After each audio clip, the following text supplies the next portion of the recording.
7. Barrett outside, the switch. Doncic goes, oh, what a great step! And then he hammers it home! Broke his ankles!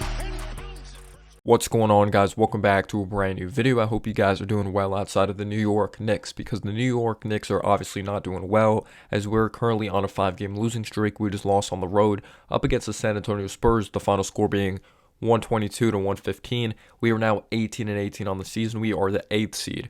Wow, during that winning streak, we were literally talking about possibly bumping up to that 5th seed, but the New York Knicks have been just straight up and playing some bad basketball lately. I understand we had no Jalen Brunson, no RJ Barrett. Those are big deals. Those are two 20-point per game scores. There's a player there, Jalen Brunson, who's averaging 6 assists per game, and when we kind of are down in the dumps, he does hit some momentum-changing shots. I do understand, though, the shots that he has missed in crunch time, but he definitely keeps us in the game with his ability to score from mid-range territory, the up and under, sometimes hits timely threes as well.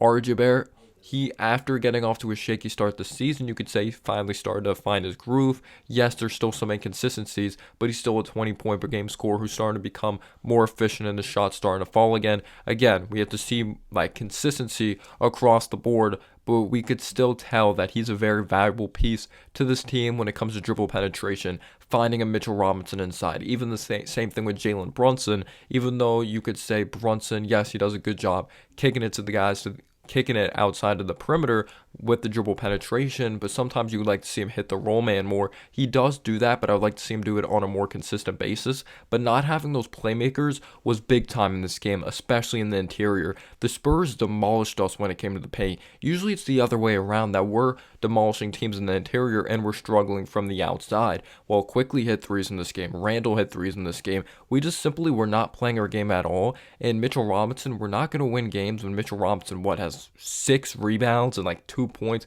This is my live reaction right now looking at this box score, because I felt like he wasn't really making an impact on this game at all.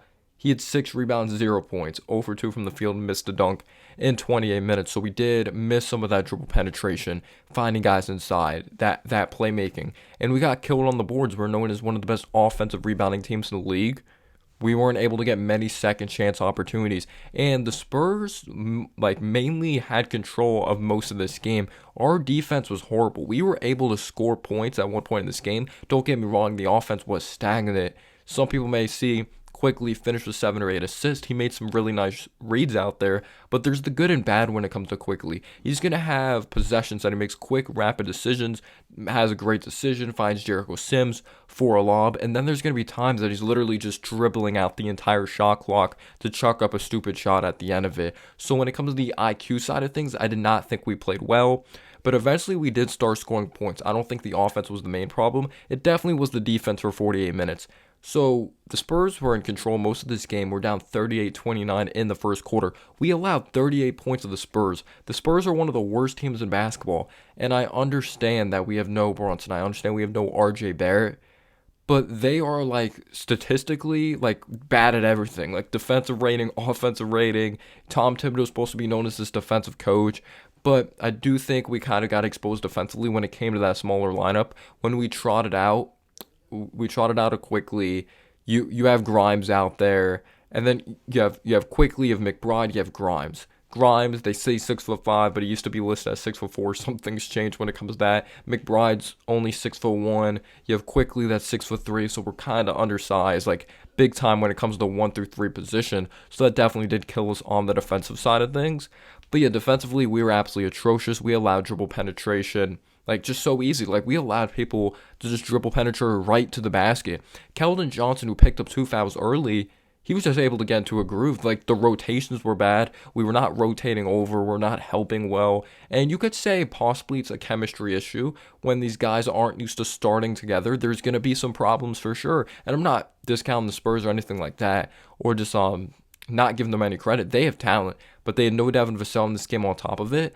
But yeah, there was times we left Keldon Johnson wide open for 3. I know he's been kind of struggling lately, but last season he shot over 40% from 3, or at least at one point he did 38% from 3 last season, I believe. But he's still a consistent, pretty solid shooter from the outside, I should say. I'm not going to say he's consistent yet, but he's able to knock down those high arcing threes, and eventually he did. He finished with 30 points in this game.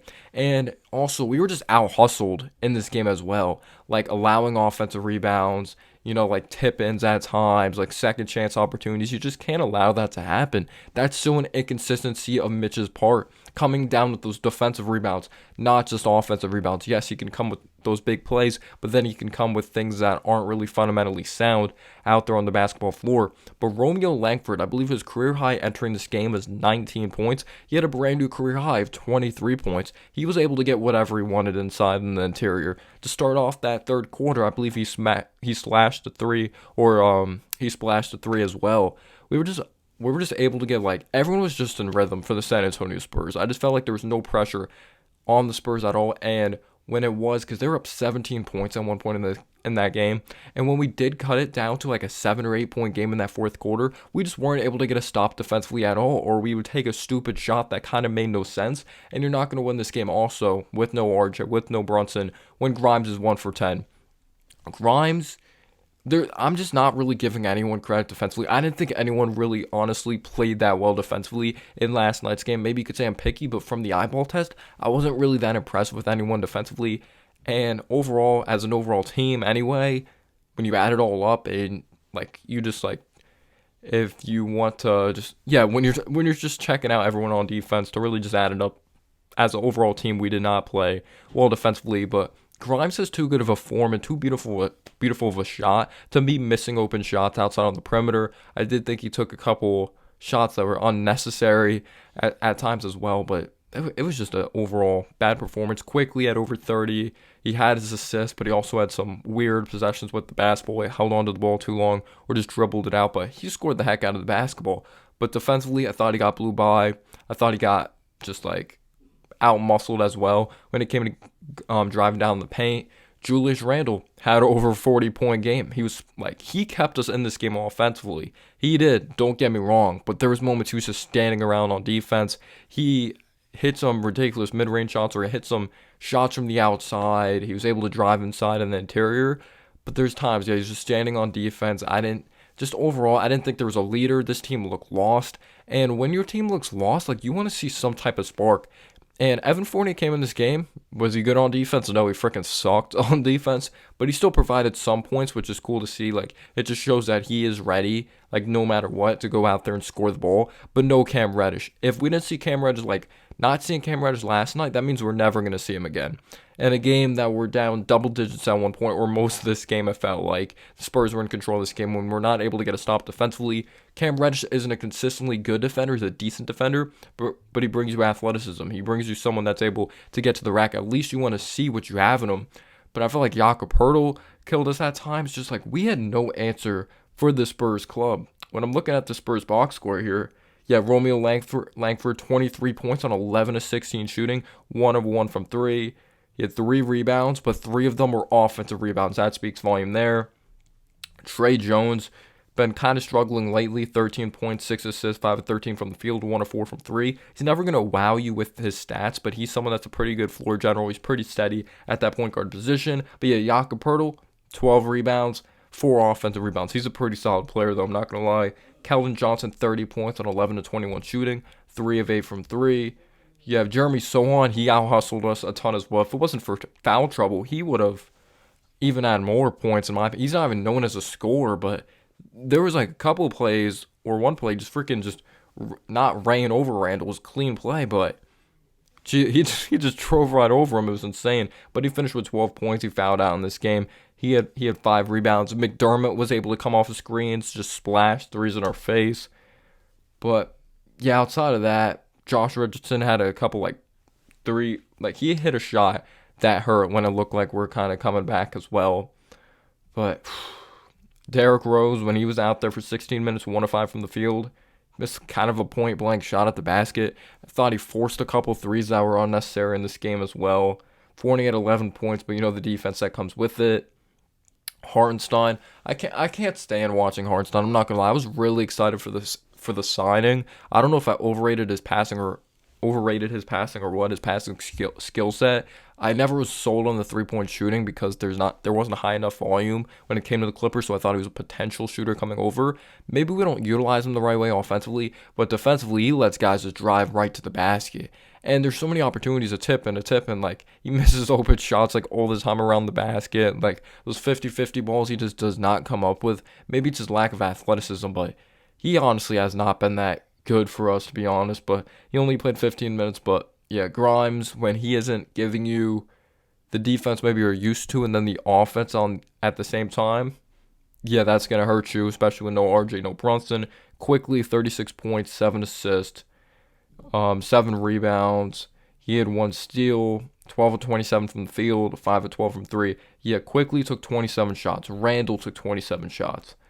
McBride, 9 points, 2 assists, 3 of 8 from the field, 2 of 4 from 3. The standards are set so low, but this was probably one of his best offensive games, to be honest. But yeah, Mitch hurt us. 0.6 rebounds. Randall, 14 of 27, 6 of 13 from 3, 7 of 11 from the free throw line. Like, 7 of 11 is not good enough. Like, you still need to knock down your free throws, too. Like, we just didn't honestly do much well. 11 rebounds, 7 assists, 1 steal, 41 points. So yeah, he made solid reads, but just defense. The defense sucked. I didn't think I saw much heart, and I was kind of thinking, is this team starting to become defeated? Like, this is a true test for this team when you have that heartbreaking loss to Chicago. You lose to Philly on Christmas. You obviously have that. You lose to Toronto. Siakam has a crazy game, and then you have that big time just collapse against the Mavericks. Like, is this team starting to become defeated? Or is it just like lack of personnel? But this is a team that you should still beat, in my opinion, of the San Antonio Spurs. They're honestly not that good of a group. They had no Devin Vassell. I understand they still have talent, but I do think we lacked offensive talent, to be completely real with you guys, though. Quickly, he could score that thing, and he's been solid on defense all season.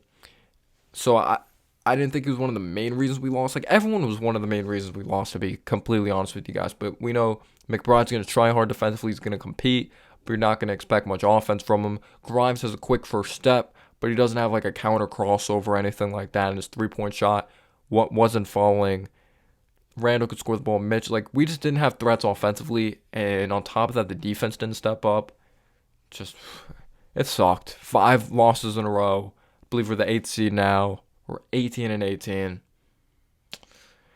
It was painful to watch because, yeah, the offense eventually started getting going, but it was pretty stagnant at times as well. But credit to the San Antonio Spurs, Keldon Johnson killed us from the outside.